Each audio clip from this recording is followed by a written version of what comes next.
വടശ്ശേരി ദാമോദര മേനോൻ സതീശൻ എന്ന ഞാൻ നിയമം വഴി സ്ഥാപിതമായ ഭാരതത്തിൻ്റെ ഭരണഘടനയോട് നിർവ്യാജമായ വിശ്വസ്തതയും കൂറും പുലർത്തുമെന്നും ഞാൻ ഭാരതത്തിൻ്റെ പരമാധികാരവും അഖണ്ഡതയും നിലനിർത്തുമെന്നും ഞാൻ കേരള സംസ്ഥാനത്തെ മുഖ്യമന്ത്രി എന്ന നിലയിലുള്ള എൻ്റെ കർത്തവ്യങ്ങൾ വിശ്വസ്തയോടും മനസാക്ഷിയെ മുൻനിർത്തിയും നിർവഹിക്കുമെന്നും ഭരണഘടനയും നിയമവും അനുസരിച്ച് ഭീതിയോ പക്ഷപാതമോ പ്രീതിയോ വിദ്വേഷമോ കൂടാതെ എല്ലാ തരത്തിലുള്ള ജനങ്ങൾക്കും നീതി ചെയ്യുമെന്നും ദൈവത്തിൻ്റെ നാമത്തിൽ സത്യം ചെയ്യും.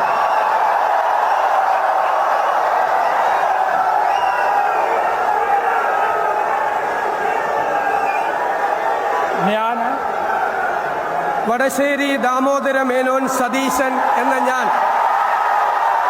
കേരള സംസ്ഥാനത്തെ മുഖ്യമന്ത്രി എന്ന നിലയിൽ എൻ്റെ പരിഗണനയിൽ കൊണ്ടുവരുന്നതോ എൻ്റെ അറിവിൽ വരുന്നതോ ആയ ഏതെങ്കിലും വിഷയം അങ്ങനെയുള്ള മന്ത്രി എന്ന നിലയിലുള്ള എൻ്റെ കർത്തവ്യങ്ങളുടെ മുറപ്രകാരമുള്ള നിർവഹണത്തിന് ആവശ്യമാകുന്നതൊഴികെ ഞാൻ ഏതെങ്കിലും ആൾക്കോ ആളുകൾക്കോ നേരിട്ടോ നേരിട്ടല്ലാതെയോ അറിയിച്ചു കൊടുക്കുകയോ വെളിപ്പെടുത്തി കൊടുക്കുകയോ ചെയ്യുകയില്ലെന്ന് ദൈവത്തിൻ്റെ നാമത്തിൽ സത്യം ചെയ്യുന്നു.